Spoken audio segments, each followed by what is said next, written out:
Assalamualaikum warahmatullahi wabarakatuh. Halo sobat setia Fakta Kehidupan. Tidak lupa kami sampaikan salam sehat, salam sejahtera. Semoga tercurah segala bentuk kebaikan dan juga kita semua dalam lindungannya. Seperti biasa, kita akan berbagi kisah dari yang unik, menarik sampai bikin nangis. Mari kita simak kisahnya.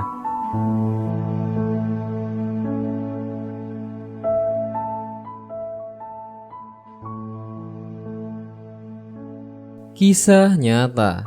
Ketika dimandikan, jenazah ini menyebarkan bau wangi dan tubuhnya mengeluarkan sinar bercahaya.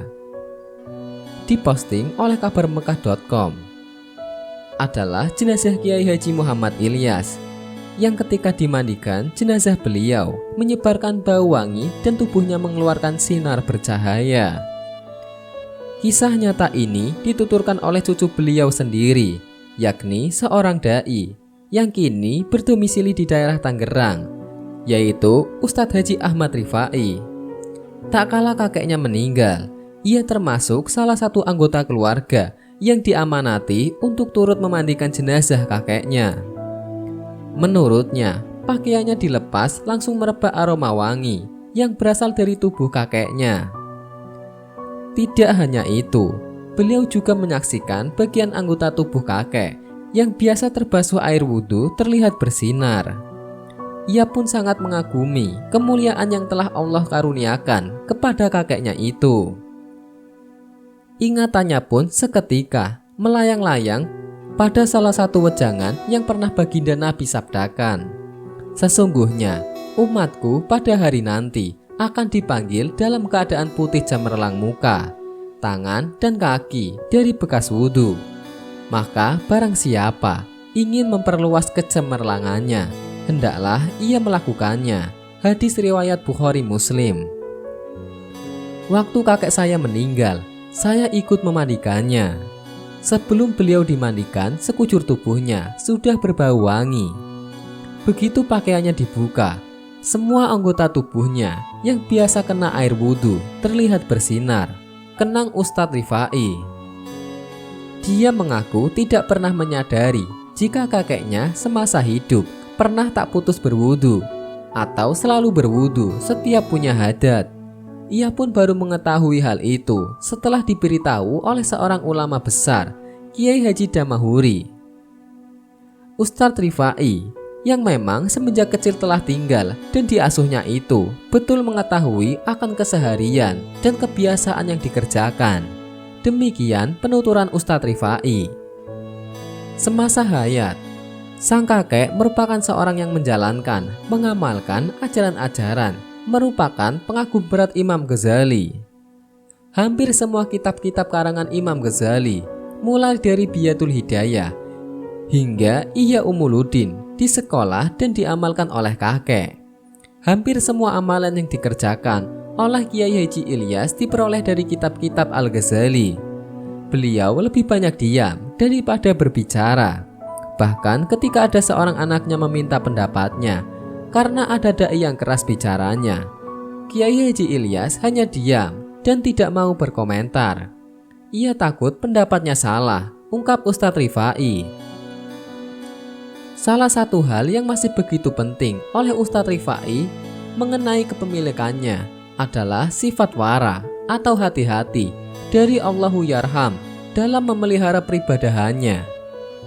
Ketika saya masih duduk di bangku sekolah dasar kelas 5, saya ditegur oleh beliau karena memakai celana pendek di dalam rumah, cerita Ustadz Rifai. Kiai Haji Ilyas merupakan pribadi yang tidak mau dikenal semasa hayatnya.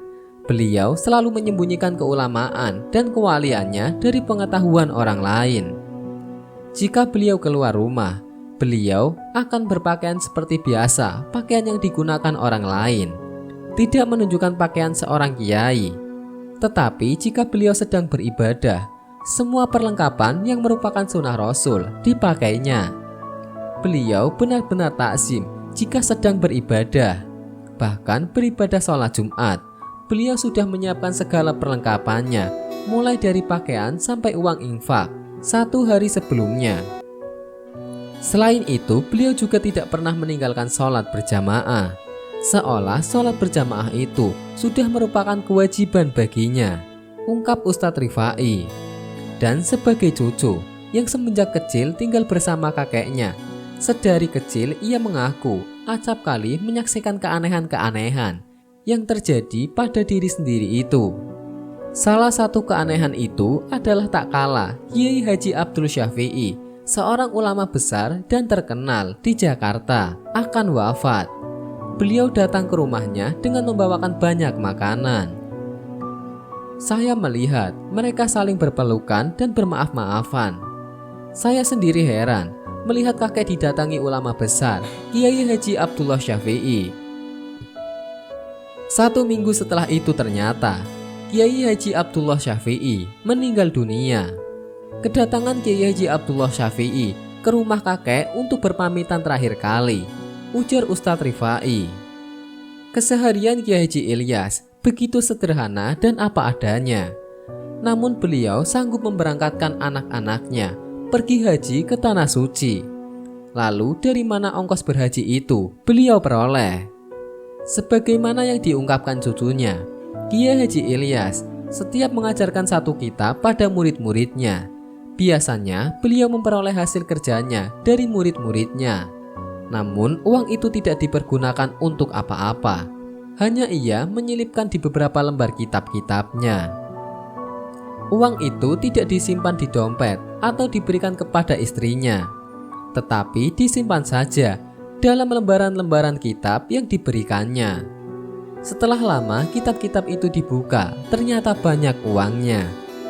Bahkan cukup untuk memberangkatkan anak-anaknya pergi beribadah haji. Maka uang itu digunakan untuk memberangkatkan anak-anaknya pergi ibadah haji. Salah satu wejangan atau nasihat yang selalu membekas di benak Ustadz Rifai adalah tak kala kakeknya itu berkata, jangan suka menjadi orang yang suka meminta-minta. Menurut Ustadz Rifai, petuah itu sangat besar maknanya. Melalui petuah itu, beliau sebenarnya sedang berpesan agar kita tidak hubu dunya atau terlalu mencintai dunia. Kita dilarang mencintai kehidupan di dunia yang berlebihan. Hal itu dapat kita aplikasikan dengan cara mensyukuri hal yang sudah ada dan dikaruniakan oleh Allah Subhanahu wa Ta'ala kepada kita. Padahal di zaman ini sudah terlalu banyak orang yang sesungguhnya sudah berkecukupan secara materialisme, namun masih menjaga sifat tamak dalam dirinya dengan terus-menerus menimbun kekayaan itu. Maka tak pelak bila mereka sampai menghalalkan segala cara untuk memenuhi segala ambisi mereka.